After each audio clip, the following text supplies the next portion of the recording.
सरांना विनंती की त्यांनी गगराणी सर आणि कल्याणकर सर यांचं पुष्पगुच्छ देऊन स्वागत करावं.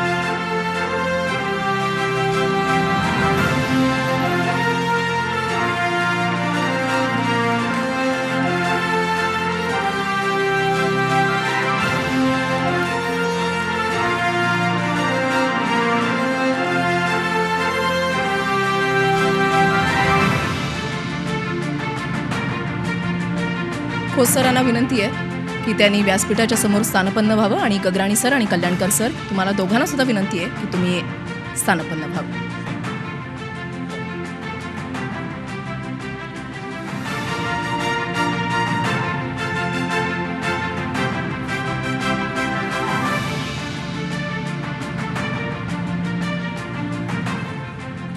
गगराणी सर आणि कल्याणकर सर, आपलं TV9 मराठीच्या या कॉन्क्लेव्हमध्ये खूप खूप स्वागत. पहिला प्रश्न माझा गगराणी सर आपल्याला आहे की 1.5 कोटीहून अधिक लोकसंख्या असलेलं हे आपलं मुंबई शहर आणि एका छोट्या पायवाटेपासून ते अगदी कोस्टल रोडपर्यंत सर्व काही उभारण्याची क्षमता या मुंबईमध्ये आहे, या मुंबई महापालिकेत आहे. एक मुंबई महापालिकेचे आयुक्त म्हणून सर्वेसर्वा म्हणून आपण काय सांगाल? नमस्कार. मुंबई महापालिका आपल्याला कल्पना आहे की जगातल्या सगळ्या मोठ्या महापालिकांपैकी एक आहे. जवळपास 1,90,00,000 लोकांना आणि त्या व्यतिरिक्त हे राहणाऱ्या लोकांची संख्या झाली. त्या व्यतिरिक्त शहरामध्ये काही काळाकरता येणाऱ्या लोकांची संख्या जवळपास 10 ते 15 लाख असती सर्वसाधारणतः. अशा 2 कोटी लोकांसाठी सर्व व्यवस्था, आपण रस्त्याचा उल्लेख केला, पण रस्त्यांच्या बरोबरच इतर सर्व सुविधा महापालिकेतर्फे उपलब्ध करून दिल्या जातात. या देत असताना राज्य सरकार आणि त्याच्याबरोबरच अनेक यंत्रणा राज्य सरकारच्या असतील किंवा केंद्र शासनाच्या असतील याचे देखील सहकार्य घेतलं जातं. ह्यांचा देखील या ठिकाणी सहभाग असतो. पण हा सहभाग जरी असला तरी प्रामुख्यानं या सर्वांचं नियोजन करण्याचं काम, या सर्वांच्यामध्ये ताळमेळ राखण्याचं काम आणि या समन्वयाने लोकांच्यापर्यंत पोहोचण्याचं काम हे महापालिकेतर्फेच केलं जातं. आणि त्याच्यामुळं आपण म्हटलं त्याप्रमाणे छोटे रस्ते असतील किंवा तिथंपासून आत्तापर्यंत कोस्टल रोड असेल, इथंपर्यंत पायाभूत सुविधा देणे.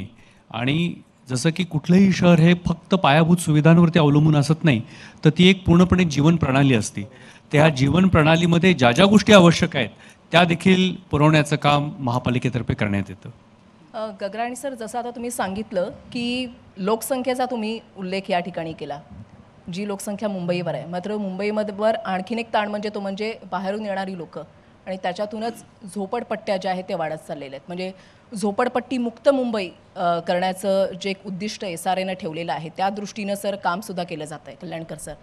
तर ते किती मोठं आव्हान आहे? झोपडपट्टी मुक्त म्हणणं हे थोडं चुकीचा शब्द ठरेल. इथे आम्ही नवीन परवली सुरू केलेली आहे, ती म्हणजे हक्काचे घरं, पक्के घरं. क्या बात आहे. असं आम्ही म्हणतो आहे. आणि आपण म्हणतात ते आव्हान खरंच मोठं आहे.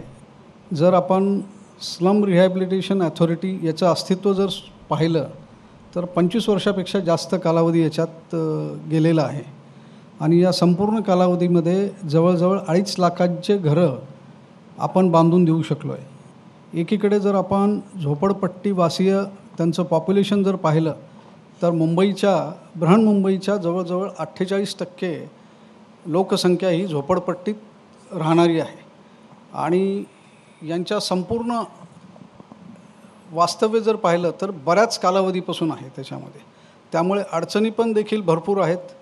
आणि मध्यंतरीच्या काळामध्ये वेगवेगळ्या पॉलिसीज आल्या. जसं सुरुवातीला अगदी 200 स्क्वेअर फुटापेक्षा पण कमी घरं यांना पुनर्वसनामध्ये देण्यात येत होतं. आणि आत्ताची नवीन जर पॉलिसी आपण पाहिली तर ते जवळजवळ 300 स्क्वेअर फुटापर्यंत आपण ते वाढवलेलं आहे. तर एखाद्या त्या डार्विनच्या थेअरीप्रमाणे ही ॲथॉरिटी देखील आम्ही वेगवेगळ्या ह्याच्यामध्ये कालांतराने अनुरूप पॉलिसीमध्ये बदल होत गेलेला आहे. आणि आव्हानं वेगवेगळे आहेत. जशी की काही खाजगी जागा आहे त्याच्यामध्ये वेगळे आव्हान आहेत, त्याच्यामध्ये लिटिगेशन होतात.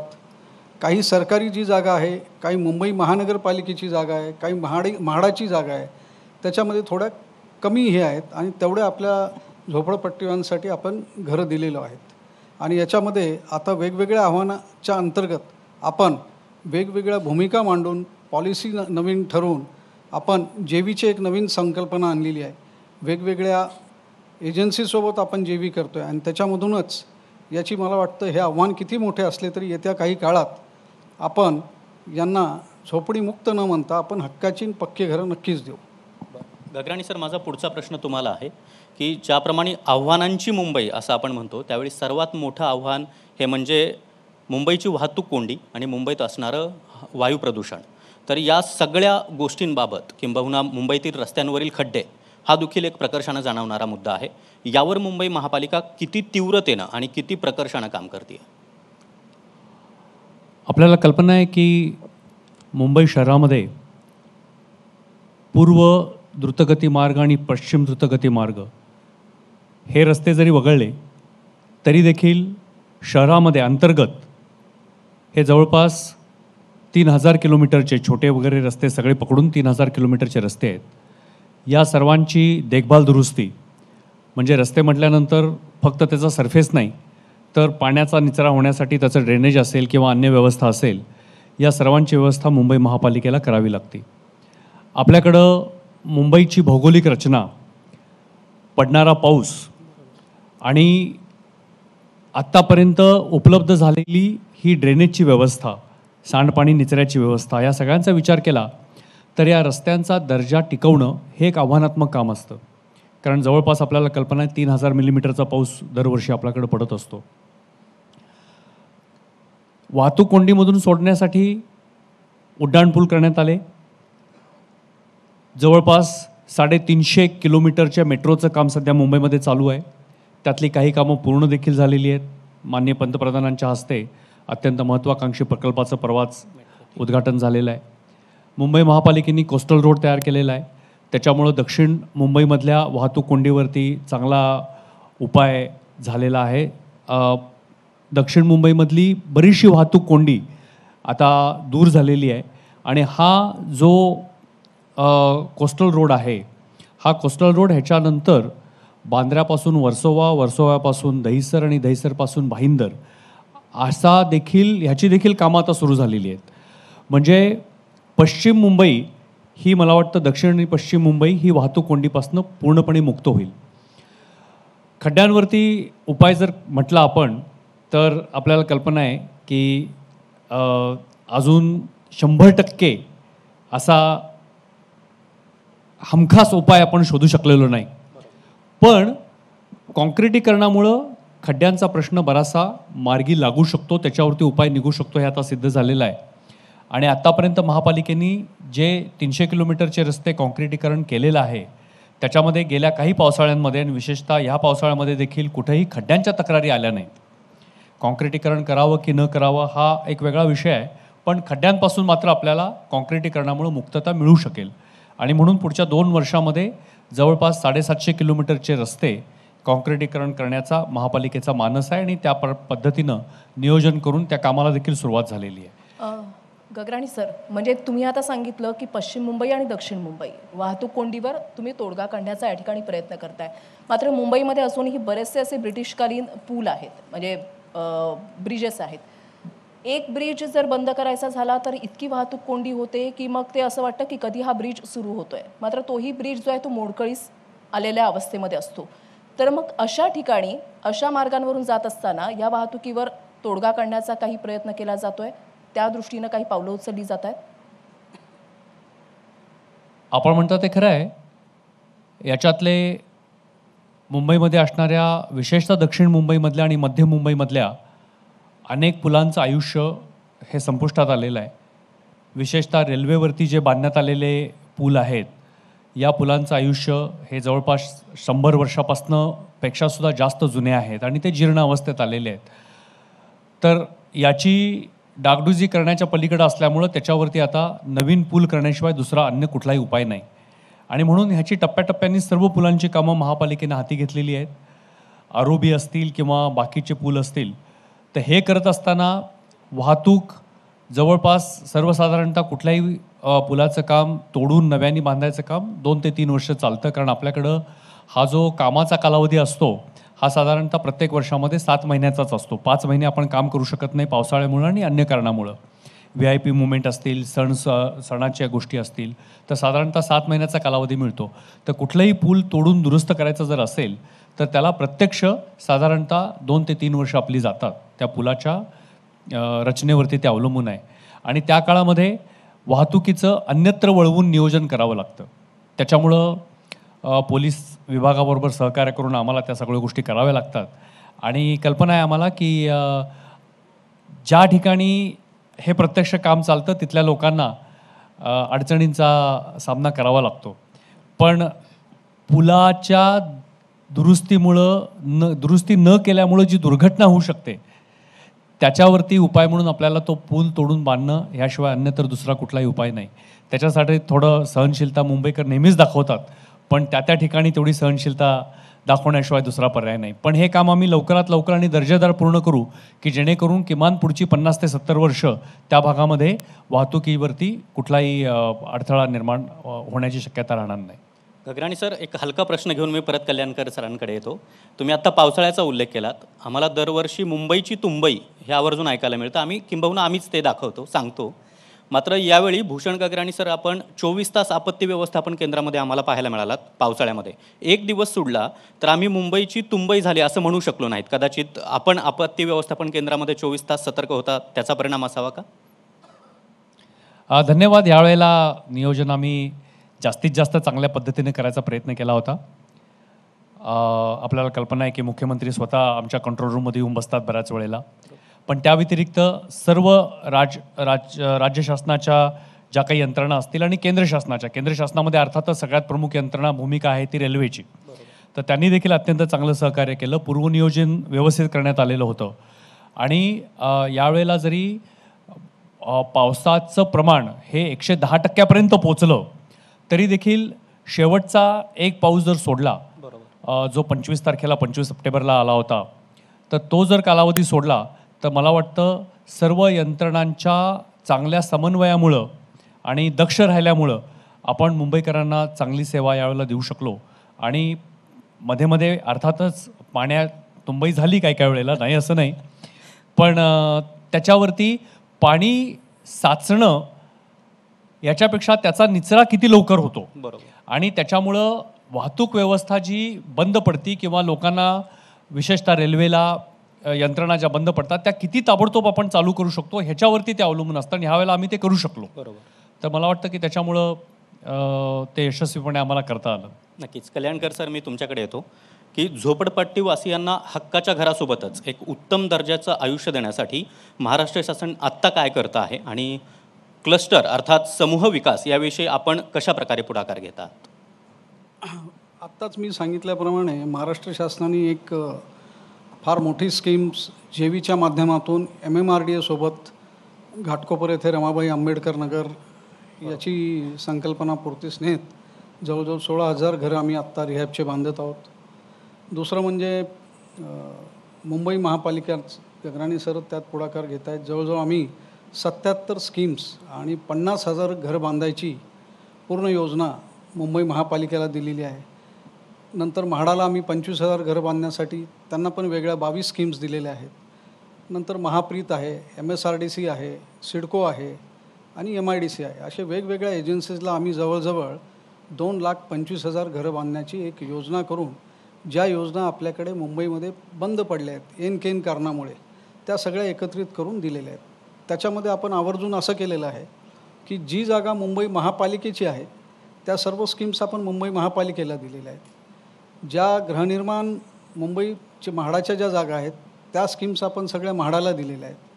आणि या पद्धतीने ज्या शासकीय जागेवरती इतर संस्था आहेत त्यांना ह्या जागा दिलेल्या आहेत. तर एकीकडे आपण जेवीच्या माध्यमातून हे साकारतो आहे, ज्याच्यामध्ये येत्या 2-3 वर्षामध्ये जवळजवळ 2-2.5 लाखांचे घरं हे होतील.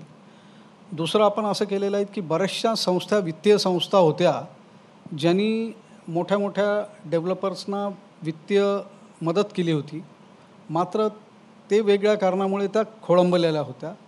त्यांना आपण एक ॲम्नेस्टी स्कीम जाहीर केली आणि त्या ॲम्नेस्टी स्कीममध्ये त्या वित्तीय संस्थेलाच आपण को लेंडर केलेलं आहे. उदाहरणतः एखाद्या स्कीममध्ये एखाद्याने 500 कोटी एखाद्या विकासकाला दिले असतील, ती स्कीम आपण घेऊन त्या स्कीममध्ये विकासकाला न घेता मध्ये आपण त्या वित्तीय संस्थेला घेतलेलं आहे.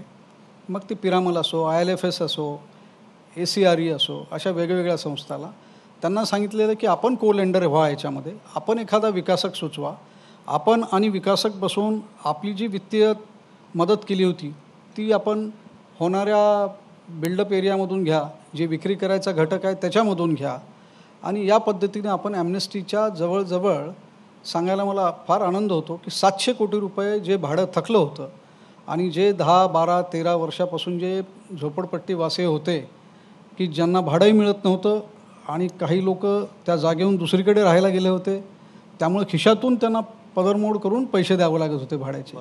तर अशा लोकांना आम्ही ॲम्नेस्टी स्कीमच्या माध्यमातून नवीन विकासक त्याच्यात आणून जवळजवळ 700 कोटी रुपये थकीत जे भाडं होतं ते यांच्यामार्फत आम्ही वसूल करू शकलो. याच्याशिवाय आमचा एक पुढे प्लान असा आहे की SRH जशी प्लॅनिंग अथॉरिटी आहे तशीच SPAV करून आम्ही स्वतः पण काही करू शकतो का. जसं धारावी पुनर्विकास प्रकल्प आहे तसा 2080च्या रेशिओमध्ये आम्ही कुणाशी सोबत घेऊन आम्ही 20% त्याच्यामध्ये राहून एखादी SPAV फ्लोट करून दुसऱ्या काही स्कीम्स आहेत ज्या खोळंबलेल्या आहेत, बंद आहेत, त्यांना घेता येतं का हेही पाहतो आहे. आणि चौथं म्हणजे आमचा हाही प्रयत्न आहे की ज्या विकासकांकडे खोळंबलेल्या आहेत, पुढे जाऊ शकत नाहीत, याचा आता आम्ही टेंडरिंग करायचा विचार करतो आहे, ज्याच्यामध्ये ओपन मार्केटमधून काही विकासक पुढे येऊ शकतील किंवा ते त्यांचा ग्रुप करून पुढे येऊ शकतील आणि भाडं पण देणं शक्य होईल आणि ती स्कीम डेव्हलप करून आम्हाला सदनिका लवकर मिळतील. असे वेगवेगळे 3-4 प्रकाराच्या माध्यमातून ही SRAची स्कीम कशी आपण पुढे नेतो आहे आणि उर्वरित झोपडपट्टीवासींना त्यांना हक्काचे घरं कसं देतो याचे एक आपण प्रयत्न करत आहोत. सर, तुम्ही या ठिकाणी उल्लेख केलात, चांगल्या योजना आता SRA आणत आहे. मात्र या योजना आणत असतानाच सामान्य माणसाच्या गरजा काय असतात, तर त्याला व्यवस्थित म्हणजे 300-350 स्क्वेअर फीटापर्यंत घर मिळावं, ज्या इमारतीमध्ये आपण राहतो आहे तिथे आजूबाजूला इमारतीच्या खाली व्यवस्थित मोकळी जागा असावी, रस्ते असावेत, पार्किंगची व्यवस्था असावी, तर SRA या दृष्टीनं काही विचार करताय का? याचा आपण जे म्हणलात की पार्किंगचा विषय असो किंवा सांडपाणीचा विषय असो किंवा लाईट, वारा याच्याबद्दलचा उजेड याचा विषय आहे, ह्या सर्व गोष्टी ह्या DCPRच्या प्रोव्हिजनमध्ये ऑलरेडी कवर केलेल्या आहेत की एखाद्या बिल्डिंगच्या अवतीभोवती 3 मीटरची जागा असायला पाहिजे किंवा दुसरा विषय म्हणजे एखादी बिल्डिंग बांधत असताना ओपन स्पेस डिफिशियन्सी किती द्यावी याचा, हे सगळा विचार DCPRमध्ये करून बांधकाम नियमावलीमध्ये हे सगळं अंतर्भूत आहे. मात्र इथं एखादा ओपन प्लॉट आहे आणि विकासक बांधतो आहे तशी पार्श्वभूमी झोपडपट्टीच्या याच्यामध्ये नसती. त्याचं कारण असतं की नॉर्मली 650 पर हेक्टर डेन्सिटी आपण गृहीत धरतो, पण इथे कुठे कुठे 900 पर हेक्टरसुद्धा असते. त्यावेळेस आपण विकासकाला हे सांगू शकत नाही की तुझी वायबिलिटी न पाहता की तुमचा फायदा न बघता हे बांधून द्या. त्यावेळेस जे काही आपण थोडेफार हार्डशिपमुळे जे काय कन्सेशन देतो त्याच्यामध्ये सुद्धा आपण एवढी खात्री करतो की त्या ज्या सदनिका बांधल्या जातात त्याला ऊन, पाऊस, वारा आणि उजेड या सगळ्या गोष्टी आहेत. आणि आपण पार्किंगचं बोललात, पार्किंगसाठी देखील आपण इवन रिहॅबच्या ज्या सदनिका असतात त्याला 8 पर फ्लॅट मोटरसायकल ठेवण्यासाठी इतर ह्याच्यासाठी आपण देतो. ह्या सगळ्या प्रोव्हिजन DCPRमध्ये अंतर्भूत केलेल्या आहेत आणि त्या नियमाच्या बाहेर काही होत नाही. नक्कीच गगराणी सर, मी तुमच्याकडे परत एकदा येतो आहे की मुंबईमध्ये एकाच वेळी म्हणजे मुंबई महापालिका आणि संलग्न MMRDA, MSRDC, त्याचबरोबर रेल्वे असेल, त्याचबरोबर MMRCL अशा अनेक इन्फ्रा संस्था समांतररित्या एकसोबत काम करत असतात. मग यावेळी मुंबई महापालिकेला या सगळ्या संस्थांशी समन्वय साधणं ही महत्त्वाची जबाबदारी असते. ती कशा प्रकारे पार पाडली जाते? मुंबई शहराचं एक वैशिष्ट्य असं आहे की मुंबई शहरामध्ये अनेक यंत्रणा एकाच वेळेला कार्यरत आहेत, ज्याच्यामध्ये राज्य शासनाच्या आहेत, केंद्र शासनाच्या आहेत, स्वायत्त संस्था आहेत. या सर्व यंत्रणांचं समन्वय राखणं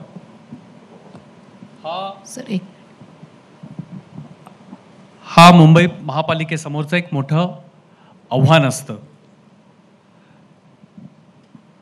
या सर्व यंत्रणांची भूमिका ही वेगवेगळ्या कायद्यांप्रमाणे आणि त्यांच्या प्रशासकीय व्यवस्थेप्रमाणे ठरवून देण्यात आलेली आहे. उदाहरणार्थ, जर रेल्वेचं काम असेल तर ते रेल्वेलाच करावं लागेल. MMRDA क्षेत्रामध्ये येणाऱ्या एकापेक्षा जास्त शहरांची कनेक्टिव्हिटीचं जे काम आहे ते करत असतं किंवा तिथल्या नियोजनाचं काम करत असतं. विशेष एजन्सी SRA म्हाडासारखी आहे, ती त्यांना एक शासनाने नक्की भूमिका ठरवून दिलेली आहे आणि त्याच्यासाठी स्वतंत्र कायदा देखील करण्यात आलेला आहे. ही मी उदाहरणं एवढ्यासाठी दिली की या प्रत्येकाचं एजन्सीचं अस्तित्व आहे, कायद्याप्रमाणे ठरवून देण्यात आलेलं आहे आणि त्यांना एक विशिष्ट भूमिका या शहराच्या रचनेमध्ये, आणि त्यामुळं ह्या शहराचं एकंदर रचना आणि प्रशासकीय यंत्रणा ही बाहेरच्या माणसाला जर पाहिलं तर अत्यंत गुंतागुंतीची अशी वाटते, आणि ती आहे सुद्धा, नाही असं नाही. मुंबई महापालिकेकडं या सर्वांचं पालकत्व आहे. म्हणजे अनेक संस्था जरी असतील तरी शेवटी लोकांच्यापर्यंत पोचण्यासाठी या सगळ्यांचं नियोजन करणं आणि लोकांना जे पाहिजे आहे त्या पद्धतीनं लोकांना त्याचं रिझल्ट देणं, याचं नियोजन करण्याचं काम हे मुंबई महापालिकेचं आहे. ते करत असताना वेगवेगळ्या समित्या स्थापन करण्यात आलेल्या आहेत. आपत्तीच्या कारणासाठी जसं कंट्रोल रूम आहे त्या पद्धतीनं पर्यावरणासाठी वेगळीच आहे, त्याच्यानंतर PAPसाठी एक संस्था करण्यात आलेली, अशा संस्था देखील आहेत. या समन्वयासाठी जर याचा प्रभावीपणे उपयोग, आणि मला वाटतं की जर अधिकाऱ्यांच्यामध्ये आणि कार्यान्वयन यंत्रणांच्यामध्ये सौहार्दाचे संबंध असतील तर मला वाटत नाही यांचं नियोजन हा फार मोठा आव्हान आहे. त्या यंत्रणांची गरज देखील महापालिकेने समजून घेतली पाहिजे आणि कुठलाही अहंभाव न बाळगता जर आपण एकमेकांचे प्रश्न समजून घेऊ शकलो तर मला वाटतं की ह्या यंत्रणांच्या कामांच्या मध्ये एकवाक्यता राहील, समन्वय राहील. हे समजून घेण्याच्या गोष्टी आहेत. या बऱ्याचशा गोष्टी ज्या असतात या फक्त एकमेकाला पत्र पाठवून किंवा एकमेकावरती आरोप करून ह्या गोष्टी साध्य होणार नाहीत. कारण शेवटी आम्हाला जे उत्तर द्यायचं आहे ते सामान्य मुंबईकराला द्यायचं आहे. आणि ज्यावेळेला आम्ही मुंबईकरांच्या समोर जातो त्यावेळेला शासन म्हणून एकत्रितपणे जाणं गरजेचं आहे. हे स्वतंत्र यंत्रणा म्हणून गेल्या तर मला वाटत नाही की आम्ही आमची जबाबदारी योग्य रीतीनं पार पाडतो. सर, सस्टेनेबल इन्फ्रास्ट्रक्चरच्या दृष्टीनं आता सध्या पालिका कशा पद्धतीने पावलं उचलते? आपल्याला माहिती आहे की मुंबई शहरामध्ये वेगवेगळ्या यंत्रणांच्या मार्फत जी पायाभूत सुविधांची कामं चालू आहेत ती जवळपास 3 लाख कोटी रुपयांची कामं आत्ता सध्या चालू आहेत. एवढ्या प्रचंड प्रमाणावरती आपण पायाभूत सुविधांच्यामध्ये गुंतवणूक करतोय आणि या सुविधा उभ्या करतोय, तर या सुविधा दीर्घकालीन टिकतील, त्यांची व्यवस्थित मेंटेनन्स केला जाईल आणि त्या पर्यावरणपूरक असतील, ह्या सगळ्यांचा देखील विचार करणं आवश्यक आहे. आणि म्हणून काही उदाहरण द्यायचं झालं तर आपल्याला कल्पना आहे की आपण जे डोळ्याला दिसतं या मूलभूत सुविधांच्याबद्दल बोलतो, मग ते रस्ते असतील, मेट्रो असतील किंवा अन्य काही, पण डोळ्याला न दिसणाऱ्या अशा अनेक मूलभूत सुविधा आहेत ज्या आपण सस्टेनेबिलिटी म्हणता त्याच्याशी संबंधित आहेत आणि त्या सगळ्या या जमिनीच्या खाली आहेत. मग त्या आपल्या सिवरेज सिस्टीम्स असतील किंवा स्टॉर्म वॉटर असेल किंवा पिण्याच्या पाण्याच्या व्यवस्था असतील. तर मुंबईमध्ये आता सध्या जवळपास 30,000 कोटी रुपयांची STP सिवरेज ट्रीटमेंट प्लॅन्ट ही कामं चालू आहेत. आणि ज्याच्यामुळं काय होणार आहे की जे काही सांडपाणी मुंबईमध्ये तयार होतं त्याच्यावरती पूर्ण प्रक्रिया होऊन मगच ते समुद्रामध्ये सोडलं जाईल. आता आपण ती पूर्ण प्रक्रिया करत नाही. त्याच्यामुळं मुंबईच्या समुद्राचं पाणी हे अन्य देशांच्या मधल्या समुद्राच्या पाण्यासारखं स्वच्छ आणि सुंदर दिसत नाही. तर हे सांडपाणी जे आहे हे पूर्ण प्रक्रिया करून ते आता समुद्रात सोडलं जाईल. ही सगळी कामं आता सुरू झालेली आहेत, ती पुढच्या 2 ते 2.5 वर्षामध्ये पूर्ण होतील. प्लास्टिक मुक्ती असेल सस्टेनेबिलिटीसाठी किंवा खाजगी क्षेत्राकडनं जे आपल्याला आता कामं करून घ्यायची आहेत त्याच्यामध्ये नियमावली ठरवून द्यायची असेल, तर अशा अनेक उपाय गेल्या काही वर्षामध्ये राज्य शासनाने, महापालिकेने आणि अन्य यंत्रणांनी घेतलेली आहेत की ज्याच्यामुळं मला वाटतं की शहर हे फक्त पायाभूत सुविधांसाठी नव्हे तर पर्यावरणपूरक अशा सस्टेनेबल पायाभूत सुविधांसाठी सुद्धा ओळखलं जाईल. नक्कीच. मी कल्याणकर सर तुमच्याकडे येतो. एक महत्त्वाचा मुद्दा आहे की घर हे प्रत्येकालाच हवं असतं आणि मुंबईमध्ये जर आपण पाहिलं तर एकीकडे आपल्याला उंचच उंच इमारत दिसते आणि दुसरीकडे आपल्याला झोपडपट्टी दिसते आणि तीही मोठ्या प्रमाणात पसरलेली असते. अशावेळी लिटिगेशनमध्ये अनेक प्रकल्प अडकलेले आहेत. तर त्यावर तोडगा काढण्यासाठी SRA म्हणून प्राधिकरण म्हणून आपण कशा प्रकारे पाऊल उचलताय? मुळात लिटिगेशनचा जो आपण विषय उपस्थित केला तो सुरू होतोच मुंबईतील लँड स्कार्सिटी आणि त्या जागेची किंमत या दोन गोष्टीमुळं हे लिटिगेशन आहेत. आणि त्याच्यामध्ये मुळातच लिटिगेशन जरी असले तरी आम्ही त्याच्यामध्ये एक नवीन हे केलं म्हणजे आमच्याकडे दर सोमवार ते गुरुवार 4 दिवस आम्ही SRAच्या ऑफिसमध्येच एक जनता दरबार भरवतो, ज्याच्यामध्ये मग आमच्याकडे सिटी असो असेल, आमच्याकडे आमचे स्वतःचे इनहाऊस ॲडव्होकेट्स आहेत ज्याला आम्ही CLCच्या अंडर दिलेले आहेत, चीफ लिगल कन्सल्टंट म्हणतो. मग त्याच्याशिवाय आमच्याकडे एक हाऊसिंग डिपार्टमेंट कोऑपरेटिव्हचे एक AR असतात 2. या सर्वांच्या टीमने जवळजवळ 5-7 डिपार्टमेंट आहेत आमच्याकडे. हे सर्व बसून दररोज दुपारी 2 ते 5पर्यंत ह्या येणाऱ्या प्राथमिक लिटिगेशन वाढू नये म्हणून आम्ही त्यांना तिथेच थोपवत असतो. नंबर 2, जे लिटिगेशन आपण सांगताय किंवा दररोज आपण वृत्तपत्रामध्ये पाहतो, हे संस्थेमधील समितीनी, कार्यकारी समितीनी विकासक बदलला आणि मग मागची समिती असेल त्यांना तो पूर्वीचा विकासक आवडलेला असेल किंवा त्यांचे काही गोष्टी त्यांना हे असतील तर त्याच्यातून दुसरे वाद उद्भवतात. आणि आता सध्या सुप्रीम कोर्टाने एक नवीन समिती इथे बसवलेली आहे ज्याच्यामध्ये परफॉर्मन्स ऑफ स्लम ॲक्टसाठी एक त्यांनी विचार केलेला आहे. आणि सुप्रीम कोर्टाने या परफॉर्मन्स ऑफ स्लम ॲक्टमध्ये डबल बेंच इथे जे बसवलेलं आहे त्याच्यामध्ये फक्त स्लम ॲक्टमध्ये आणखीन काय तरतुदी ॲडिशनल कराव्यात ज्याच्यामुळे लिटिगेशन देखील कमी होतील आणि ज्याच्यामुळे स्लम ॲक्ट एक भक्कम होईल आणि याच्यामध्ये सर्व अंगाने बहुआयामी कसं काय ॲक्ट होईल आणि लिटिगेशन कमी होतील याच्यासाठी देखील एक ही नवीन ही केलेली आहे. आणि याच्यापूर्वी आपल्याकडे एक हाय पॉवर कमिटी होती ज्याला आता आपण अपेक्स ग्रीव्हन्स रिड्रेसल कमिटी म्हणतो. तर ती कमिटी आपल्याकडे अस्तित्वात आहे. जेवढेही निर्णय हे COSRA घेतात हे त्याच्या निर्णयाला एक अपिलेट अथॉरिटी म्हणून AJRC, ज्याच्यामध्ये अपर मुख्य सचिव गृहनिर्माण हे त्याचे अध्यक्ष असतात आणि इतर 3-4 सदस्य असतात, ते ह्याच्यावरती निर्णय देतात. त्याशिवाय जेवढेही असिस्टंट रजिस्ट्रारकडून जे निर्णय होतात सहकारी संस्थेच्या बाबतीत, मग ते मेंबरशिप असो, सदनिकेबद्दल असो, या सर्वांसाठी देखील एक वेगळं हे म्हणजे डिव्हिजनल जॉईंट रजिस्ट्रार असतात, ते पाहतात. त्यामुळे याच्यामध्ये बरेचसे लिटिगेशन जे आहेत या धर्तीवरती कमी होतात. मात्र जे काही कॉम्प्लेक्स आहेत ते जातात. मात्र आत्ता जे नवीन सुप्रीम कोर्टाने जे गाईडलाईन दिल्यात आणि डबल बेंच बसल्यात त्याचे येत्या डिसेंबरपर्यंत हा ॲक्ट कसा भक्कम होईल, केवळ 45 सेक्शनचा हा स्लम ॲक्ट आहे, त्याच्यामध्ये आणखीन काही सुधारणा करता येतील का?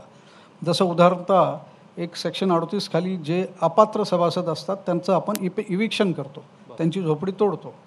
मग एखाद्याचा पक्कं घर तोडत असताना एकीकडे वाईट देखील वाटतं कायद्याची अंमलबजावणी करताना आणि एकीकडे नाही तोडलं तर रिहॅबचं स्ट्रक्चर होत नाही आणि घर पूर्ण होत नाही. हे असे ज्या अडचणीचे विषय आहे, एखाद्याची पिठाची गिरणी आहे, एखाद्याचं किराणा दुकान आहे, त्याला वाटतं की मी विकासकांनी त्या बाजूला बांधावं, इथंच का आज बांधतो. विकासकाची दृष्टीने त्याला वाटतं इथं बांधलं तर माझा तिकडला खर्च कमी होईल आणि हे मला वायबल स्कीम होईल. अशा अनंत अडचणी असतात. पण आम्ही ह्या वेगवेगळ्या जसं मी आत्ता सांगितलं की ह्या जनता दरबारामुळे जे आम्ही दररोज 2 ते 4 घेतो 5, त्याच्यामध्ये बऱ्याचशा गोष्टीचा निपटारा होतो. बऱ्याचशा गोष्टी हे झोपडपट्टीवासियांना आकलन नसतात. त्यांना जर अवेअरनेस करून दिली तरी त्याच्यातून मार्ग निघतो आणि बरेचसे मार्ग हे आमच्या स्तरावरती निकाली निघाले जातात. सर, तुम्ही या ठिकाणी अडचणींचा मुद्दा बोलताय आणि विकासकांचा मुद्दासुद्धा बोललेला आहात. नेहमी आम्हाला हा प्रश्न पडतो की एखादा प्रकल्प किंवा एखादी योजना ज्यावेळेला सरकार हाती घेते, खास करून SRA झोपडपट्टीवासियांच्या पुनर्वसनाचा मुद्दा, त्यावेळेला पुनर्वसन करत असताना झोपडपट्टीवासीय, कमिटी, विकासक यांच्यामध्ये सुसंवाद असणं फार गरजेचं आहे. जर हा सुसंवाद नसला तर एखादा प्रोजेक्ट हा फार डिलेसुद्धा होऊ शकतो. तर याही फार मोठ्या अडचणी आहेत. तुम्ही आता जनता दरबाराचा उल्लेख केला, मात्र एकूणच या प्रोसिजरसाठी किती मोठा कालावधी लागतो? 2 भाग आहेत त्याच्यामध्ये. आपण आत्ताच बोललात, SRA मूळतः एक स्पेशल प्लॅनिंग अथॉरिटी आहे आणि स्पेशल पर्पजसाठी आपण त्याला नेमलेलं आहे आणि विकासक किंवा इतर हे याच्यासाठी झोपडपट्टीवासियांसाठी एक फॅसिलिटेटर म्हणून काम करतं. एक त्याच्यामध्ये आपण ज्याला म्हणतो की एखादी योजना असेल, त्या योजनेची पायाभरणीपासून, त्या सभासदांना पात्रता देण्यापासून, ती जागा रिकामी करून देण्यापासून, ह्या ज्या सगळ्या घटना आहेत, या घटनेमधील एक SRA अथॉरिटी ही एक फॅसिलिटेटर आहे आणि याचा कालावधी मूळतः हा केवळ SRA अथॉरिटीवर अवलंबून नसून त्या संस्थेवरती देखील आहे. त्याचं कारण असं आहे की SRA हा विकासक ठरवत नाही. विकासक हा ठरवला जातो त्या समिती, कार्यकारी समिती आणि जनरल बॉडीच्या आधारे. ही जी काही सोसायटी असते, संस्था असती झोपडपट्टीवासियांची, ते एकत्र येऊन जनरल बॉडी घेऊन त्याच्यामध्ये विकासक ठरवतात. तेव्हा हे जे विकासक ते ठरवतात त्यावेळेस आमचा प्रतिनिधी उपस्थित असतो. हे एक आमच्याकडून फॅसिलिटेशन झाली. नंतर त्या विकासकांनी प्रस्ताव दिल्यानंतर आमच्याकडे कॉम्पिटंट अथॉरिटी असतात, डेप्युटी कलेक्टर दर्जाचे. हे त्याची पात्रता अपात्रता निश्चित करतात. ही पात्रता अपात्रता निश्चित करताना त्यांना काही कागदपत्र द्यायचे असतात की मी 2000 पूर्वीपासून इथे राहतो, हा माझा लाईटचं बिल आहे, त्याच्यासाठी आम्ही आता नवीन सुविधा ॲटो एनेक्शर करतो आहे. तर अशा ह्या ज्या छोट्या छोट्या गोष्टी आहेत, याच्यामध्ये साधारणतः आम्ही स्पीडी डिस्पोजल ठेवलेला आहे. परंतु जर कागदपत्र दिले नाही तर तो कॉम्पिटंट अथॉरिटी लवकर त्याचा निपटारा करू शकत नाही. मात्र आजपर्यंत आम्ही पाहिलेलं आहे की एकदा का आम्ही लेटर ऑफ इंटिमेशन दिलं, त्यांना LOI दिला, अप्रुव्हल दिल्यानंतर त्यांनी साधारणतः 2 ते 3 महिन्यात कमेन्समेंट सर्टिफिकेट घेऊन काम सुरू करायला पाहिजे. ते न होण्याचे बरेचसे कारण आहेत. त्यांच्याकडे प्रीमियम भरायला पैसे नसतात किंवा अन्य प्रोजेक्ट दुसरे चालू असतात.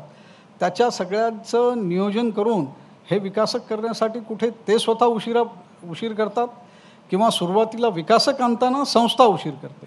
मात्र आमच्याकडे आम्ही निश्चित मर्यादा प्रत्येक गोष्टीसाठी ठरवून दिलेली आहे आणि त्याच्यामुळे आता काळापयोग होत नाही किंवा असं म्हणता येत नाही की विनाकारण आपण हे करतो. मात्र आपण बोललात ते खरं आहे की प्रत्येक गोष्टीत आज आपल्याला याच्यामध्ये कालमर्यादा लागत आहे. नक्कीच. गगराणी सर, मी तुमच्याकडे परत एकदा येतो की मुंबई, तुम्ही सुरुवातीलाच बोललात की 1,90,00,000 मुंबईकर, सोबतच मुंबईमध्ये राज्यभरातून येणारी लोक, मग ते विविध कामांसाठी. अशावेळी मुंबईवर खऱ्या अर्थाने ताण पडतो तो सार्वजनिक वाहतुकीवर. तरी देखील मुंबईची सार्वजनिक वाहतूक ही अन्य शहरांच्या तुलनेनं खूप चांगली किंवा खूप उत्तम दर्जाची आहे. मात्र तरी देखील रेल्वे असेल, आता मेट्रोचं जाळं देखील विस्तारत आहे, बेस्टसारखी आपली व्यवस्था आहे. हे असताना देखील कुठेतरी गर्दी, वाहतूक कोंडी याचा सामना मुंबईकरांना करावाच लागतो. तर सार्वजनिक वाहतुकीच्या दृष्टीने मुंबई महापालिका आगामी काळामध्ये, पुढील भविष्यामध्ये काही योजना आखते का? सार्वजनिक वाहतूक व्यवस्था मुंबईची ही प्रामुख्यानं रेल्वेवरती अवलंबून आहे आणि गेल्या काही वर्षापासून आता जे मेट्रोचं जाळं विणायला शासनाने सुरुवात केलेली आहे, विशेषतः MMRD आणि MMRCL यांनी, तर या दोन्हीच्या माध्यमातून जवळपास 350 किलोमीटरचे मेट्रोचे मार्ग आता उपलब्ध होणार आहेत. तर मेट्रोचे मार्ग आणि मेट्रोच्या मार्गानंतर ज्याला आपण लास्ट माईल कनेक्टिव्हिटी असं परिवहनाच्या भाषेमध्ये नेहमीच म्हटलं जातं, तिथं बेस्टची व्यवस्था म्हणजे बसेसची व्यवस्था, अशा पद्धतीनं ही यंत्रणा आपल्याला अजून सक्षम आणि सुदृढ करावी लागेल. रस्ते अर्थातच रस्त्यांची संख्या वाढवणे, त्याची रुंदी वाढवणे, त्याचा दर्जा वाढवणे, त्याचं कॉन्क्रिटीकरण करणे, त्याच्यामुळं जी काही सार्वजनिक वाहतूक व्यवस्था रस्त्यांच्या मार्फत चालली आहे ती अजून गतिमान केली पाहिजे. त्यामुळं रस्त्यांवरची कोंडी दूर व्हायला मदत होईल.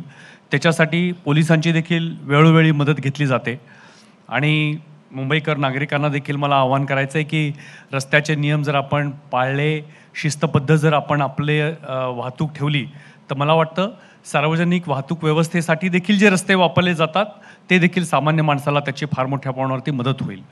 बेस्टची देखील सध्या त्यांनी पर्यावरणपूरक अशा बसेस खरेदी करायला सुरुवात केलेली आहे. त्यांच्याकडे इलेक्ट्रिक बसेस मोठ्या प्रमाणावरती आलेल्या आहेत, अजूनही येत आहेत. त्याच्यामुळं सार्वजनिक वाहतूक व्यवस्थेमध्ये बेस्टची देखील फार मोठी भर पडणार आहे. रेल्वेची व्यवस्था जी सध्या आहे, पश्चिम रेल्वे असेल, मध्य रेल्वे असेल आणि हार्बर असेल, तर त्यांच्या देखील सुविधा ज्या आहेत त्याच्यामध्ये देखील त्यांचा दर्जा उन्नती करण्याचं काम MRVC या संस्थेमार्फत चालू आहे आणि त्याच्यामध्ये देखील फार मोठी गुंतवणूक ही केंद्र आणि राज्य सरकारमार्फत केली जाते आहे. तर ह्या सर्वांचा एकत्रित परिणाम होऊन आणि आता जे आपण कोस्टल हायवे, अटल सेतू हे जे हे जे प्रकल्प केलेले आहेत, या सर्वांचा एकत्रित परिणाम होऊन मला वाटतं की सार्वजनिक वाहतूक व्यवस्था मुंबईची अधिक सक्षम आणि सुदृढ व्हायला पुढच्या काही वर्षामध्ये आपल्याला दिसेल. वर्षामध्ये सुद्धा नाही, काही दिवसांमध्ये. नक्कीच सर. नक्कीच सर, तुम्ही आता दोघांनी सुद्धा या ठिकाणी सांगितलं की आपली मुंबई, स्वच्छ मुंबई, सुंदर मुंबई आणि सक्षम मुंबई करण्यासाठी यंत्रणा कशा पद्धतीनं पावलं उचलते, किती मेहनत घेते, हे तुमच्या दोघांच्या माध्यमातून आज आम्हाला खऱ्या अर्थानं कळलेलं आहे. तुम्ही दोघेही या ठिकाणी आलात, अमूल्य वेळ दिलात, त्याच्याबद्दल आपल्या दोघांचे सुद्धा आभार. धन्यवाद. Thank you sir. येस. धन्यवाद. थँक्यू.